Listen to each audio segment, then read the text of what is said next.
जय हिंद। आज हम बात करने वाले हैं स्पार्टा के बारे में। हम जानेंगे कि आखिर ये स्पार्टा कौन थे और उसमें एक महाभयंकर युद्ध, पारसियों से एक महाभयंकर युद्ध कैसे हुआ था।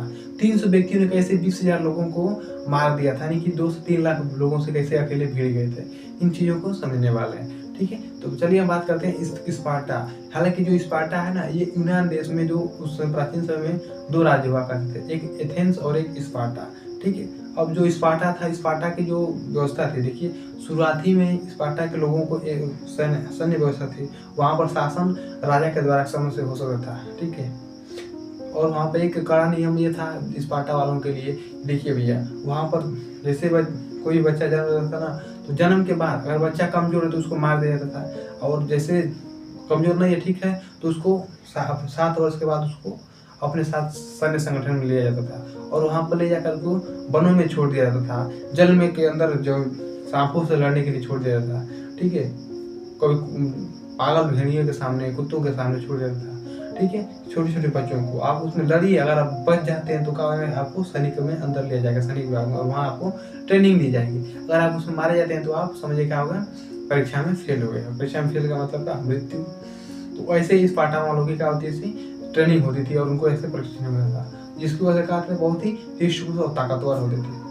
आप देखिएगा जो चाइनीज में आज के समय में भी, ठीक है, जो चाइनीज है वो कुंफू कराटे जो स्पेशल उनको थोड़ा सा आता है, तो वो बचपन से इनको ट्रेनिंग दी जाती है, सिखाया जाता है। इस वजह से क्या होता है, अपने पूरे शरीर को तोड़ लेते हैं, हाथों को मोड़ लेते हैं। ठीक है, अगर कोई भैया 30-40 साल के बाद व्यक्ति उपाय देगी अपने पूरे शरीर को मोड़िए, तो मोड़ लेंगे, नहीं मोड़ पाएंगे, पत्थर कहीं टूट जाएगा। ठीक है, तो ऐसा नहीं हो पाएगा। तो अपने शरीर को मतलब लचीला बनाने के लिए आपको शुरू से ही मेहनत करना पड़ेगा। तो ये शुरुआत से ही इनको इतनी खतरनाक ट्रेनिंग मिलती थी, जिससे क्या होता है, ये बहुत ही ज़्यादा ताकतवर हो जाते थे। अब भैया ताकतवर होने के बाद देखिए धीरे धीरे उनका भी प्रबल एक शत्रु होता है जो जर्क्सीज होता है। ठीक, अब हालांकि जो जर्क्सीज शत्रु ऐसे नहीं बनता है, उसका जो पिता जो दारियुस होता है, ठीक है, वो क्या करता है, एक बार स्पार्टा पर हमला करता है, और वहाँ पर क्या होता है, उसको मार दिया जाता है। यानी कि स्पार्टा और जो एथेंस था वो आपस में मिल करके इसको मार देते हैं, तो अपने पिता का बदला लेने के लिए, ठीक है, ये लियोनदास से, ठीक है, लियोनदास क्या करता है, हमला के लिए आप वहाँ पर जाता है, वो हमला करने के लिए आता है। ठीक है, तो वहाँ के तो भैया शुरुआती से वहाँ के लोगों को ट्रेनिंग तो खतरनाक दी गई थी, तो ये लोग सैन्य शिक्षा में कभी कमी नहीं थे, भैया कहा तो भैया हम तेरे को देख लेते हैं। ठीक है, अब जैसे वहाँ पर ये क्या करते हैं, हमले के लिए आता है, तो पहले से प्रशिक्षण थे।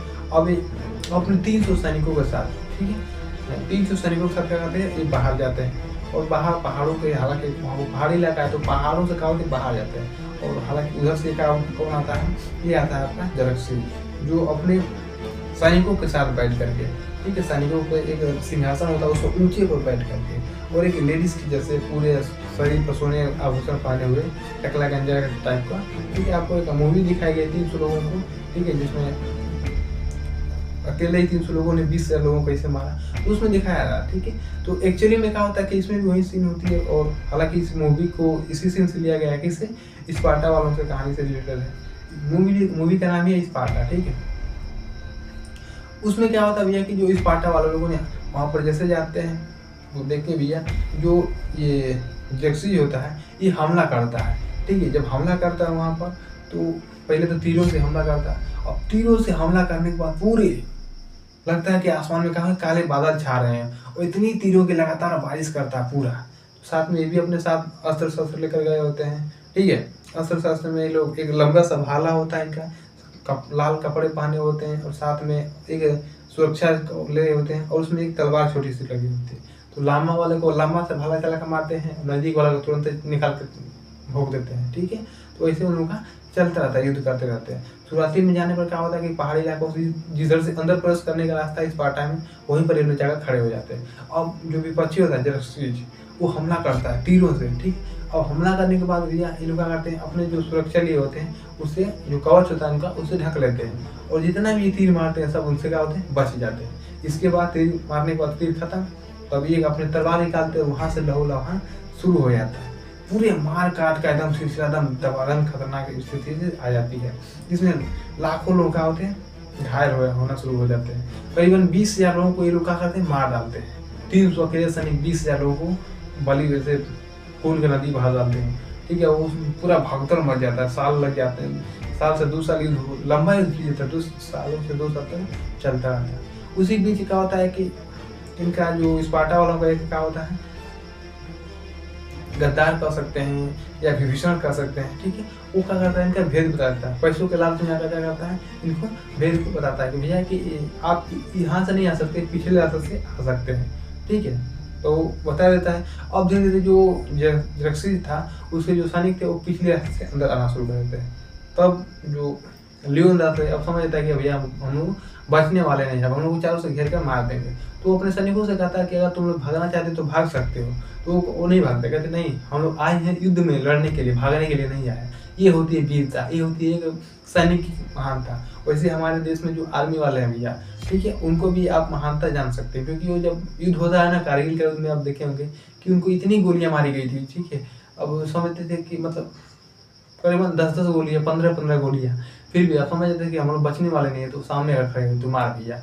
पीछे से फायरिंग वो करते थे इंडिया वाले, भारतीय लोग थे जो पीछे वाले को, तो पिछले को बचाने के लिए अपने आप को गोलियों से बचाने को सहते हुए और शहीद दे रहे थे, ठीक है। तो जो फौज है ना, ठीक है, इतना आसान नहीं है, उसमें लोग सिर्फ पैसों के लिए नहीं जाते। अगर पैसों के लिए जा, ठीक है, माना कि कुछ मजबूरियाँ होती हैं, लेकिन उसमें जाने के बाद एक देश का अलग ही रुतबा दिखता है, ठीक है। उसमें हम अपने बंदे को बचाने के, ठीक है, अगर मैं मर रहा हूँ, अगर मेरे पीछे जो पलटन पूरी बच रही है तो मैं मरना कबूल कर लूँगा। उसमें ये एक ऐसा नियम लगाते हैं, ठीक है, अपने मुँह नहीं करते भैया, मार सामने वाला है उसको मार देते हैं। अब ये हमला शुरू किया भैया, वो घेरना शुरू किया। अब इनको लग गया लियोनदास को भैया हम बचने वाले नहीं है, तो उन्होंने कहा क्या कि अपने एक सैनिक को भेजा और अपने समाधि स्पार्टा में कहा कि भैया बता देना कि हम कैसे एक वीरतापूर्वक युद्ध किया और युद्ध में मारे गए, ठीक है। सैनिक चला जाता है। अब जो जरक्सिस होता है वो चारों से इनको घेर लेता है और तीरों से वर्षा कर देता है, ठीक है, पूरे तीरों से इनको मार दिया जाता है। यहाँ से क्या होता है, लियोनदास की मृत्यु हो जाती है। तो कैसे एक 300 व्यक्तियों के एक छोटे से टोले ने 1 से 3 लाख जो जरक्सिस के सैनिक थे उनके बीच एक हाहाकार मचा दिया, यानी कि 20,000 सैनिकों को उसने मार भी डाला और वहाँ पर सैनिकों में भगदड़ भी मचा दी। तो आपके अंदर एक हौसला होना चाहिए, ठीक है, किसी से लड़ने के लिए। अगर आपके पास हिम्मत और हौसला है तो आप कोई भी जो लड़ाई है उसको लड़ सकते हैं। अगर आपके पास हौसला नहीं तो आप नहीं लड़ सकते, ठीक है। तो आज के लिए इतना ही, फिर मिलते हैं ऐसे वीडियो में, तब तक के लिए जय हिंद।